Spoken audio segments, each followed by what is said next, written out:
नमस्कार दोस्तों, हमारे YouTube चैनल अमृत बचन पर आप सभी का स्वागत है।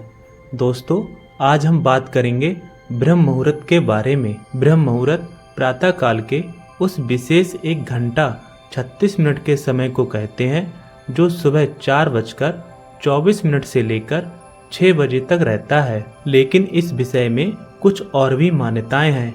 अगर हम प्राचीन ग्रंथों का अध्ययन करें तो उनके अनुसार रात को 4 कालों में विभाजित किया गया है, जिसमें पहला काल है रुद्रकाल।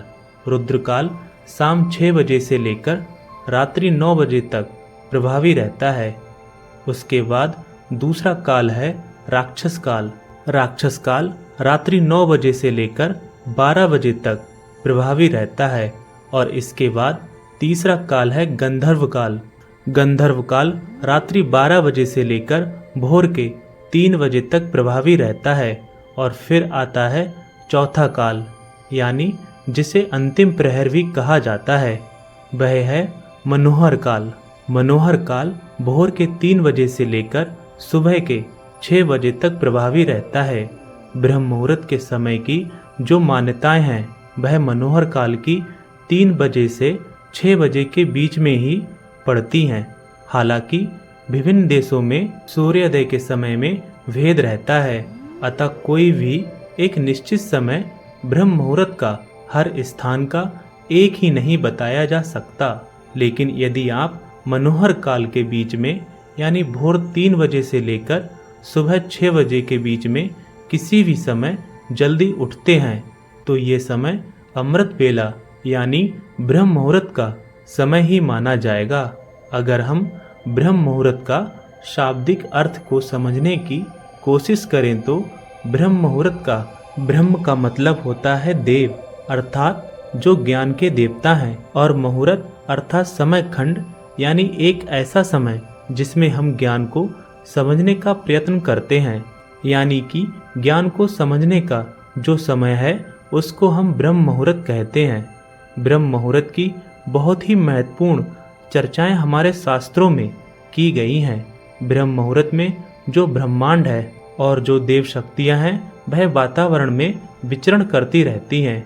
अगर आपकी नींद इस समय के दौरान अचानक खुल जाती है तो इसका मतलब शुभ ऊर्जाएं आपसे संपर्क करना चाहती हैं।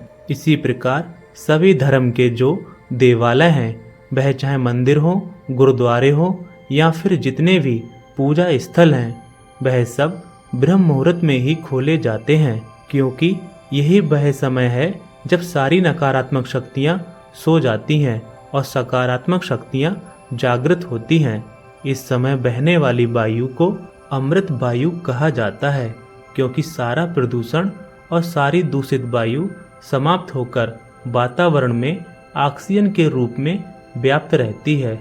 और रात के समय ओस पड़ने के कारण इस समय वायुमंडल दिन की अपेक्षा काफ़ी शीतल रहता है और मनोहर रहता है। इस समय वातावरण बिल्कुल शांत होता है और इस समय सोकर उठने के कारण हमारी मस्तिष्क की सभी क्रियाएं भी बिल्कुल शांत होती हैं।